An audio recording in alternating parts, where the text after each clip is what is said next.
নদীমাতৃক বাংলাদেশের প্রধান নদীগুলোর অন্যতম যমুনা। একসময় যার গর্জনে কেঁপে উঠত দুকুল। চলাচল করত স্টিমার, ফেরি, লঞ্চ ও যন্ত্রচালিত বড় বড় নৌকা।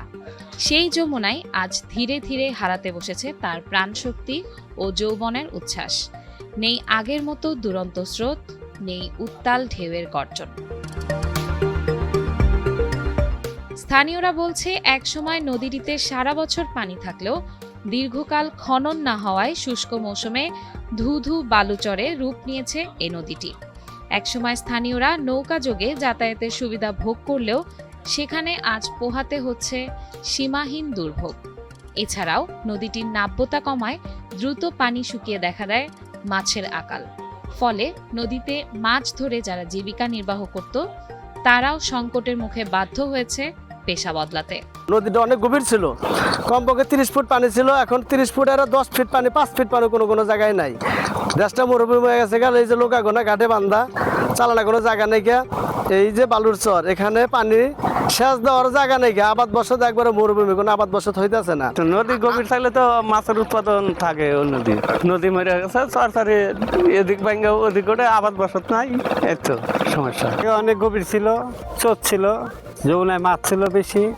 এখন নদীর শুকিয়ে গেছে এবং গভীর নাই। এর লিগে খুব আমাদের পারাবারি কষ্ট, এবং নদীতে মাছ টাছ কিছু নাই, কিন্তু নদীটা গভীর করলেই ভালো ছিল।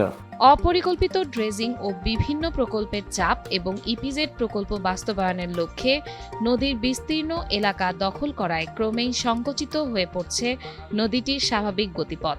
এছাড়াও গভীরতা কমায় বর্ষাকালের অতিবৃষ্টি ও পাহাড়ের উজানের ঢলে পানি বেড়ে আকস্মিক বন্যায় প্লাবিত হয় তীরবর্তী এলাকা, শুরু হয় ভাঙন। এতে প্রতি বছর হাজারো মানুষ ঘরবাড়ি ছেড়ে খোলা আকাশের নিচে আশ্রয় নিতে বাধ্য হয়। পশ্চিম সাইডে বাঁধ হয়েছে, আঙ্গুর পূব সাইডে নদী শুকিয়ে গেছে। আগে অনেক খরণ ছিল, ফেরি লঞ্চ চলতো, এখন খরণ নাই। এই জন্য মাছ নাই, আবাদের ক্ষতি হইতেছে, যানবাহন চলাফেরা কষ্ট হয়ে গেছে, নৌকা টোকা চলা কষ্ট হয়ে গেছে। এই জন্য আঙ্গুর এই জায়গাতে মাছ নাই। এখন নদী যদি খরণ করে দিল নি, তাহলে মনে করে সবেরই সুবিধা হইতো এবং আমরা মাছ মারা হারতাম, নাও ধরে চলা পড়তো এবং মানুষের আবাদের দিক দিয়েও ভালো হইতো। এই নদীটা আগে যেরকম ছিল বন্যা, মানে নৌকা চালায় আমরা ইন্দা খুব শান্তি পাইতাম এবং কামাই কাজে ইনশাল্লাহ মোটামুটি ভালোই ছিল। কিন্তু এখন তো নদীটা আস্তে আস্তে বড় হইয়া মানে খাল হয়ে গেছে, নৌকা এরকম চলাচল করে না। মানে এটা আসলে খনন করা খুবই জরুরি প্রয়োজন। স্থানীয়দের দুর্ভোগ বিবেচনায় এবং নদী রক্ষায় পানি উন্নয়ন বোর্ড ও বিআইডব্লিউটি এর সাথে কথা বলে প্রয়োজনীয় পদক্ষেপ নেওয়ার কথা জানালেন উপজেলা নির্বাহী কর্মকর্তা। যমুনা নদীর এই বিষয়টি আসলে অত্যন্ত উদ্বেগজনক।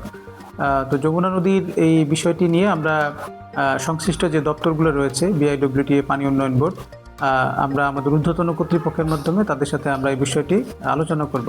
আলোচনা সাপেক্ষে আমাদের যে প্রয়োজনীয় যে আইনানুগ যে ব্যবস্থা, সেটি আমরা গ্রহণ করব। নদী খননের মাধ্যমে হারানো যৌবন ফিরে পাবে যমুনা। আবারও জেলে ও মাঝিদের নৌকায় মুখরিত হয়ে উঠবে নদী, এমনই প্রত্যাশা স্থানীয় বাসিন্দাদের।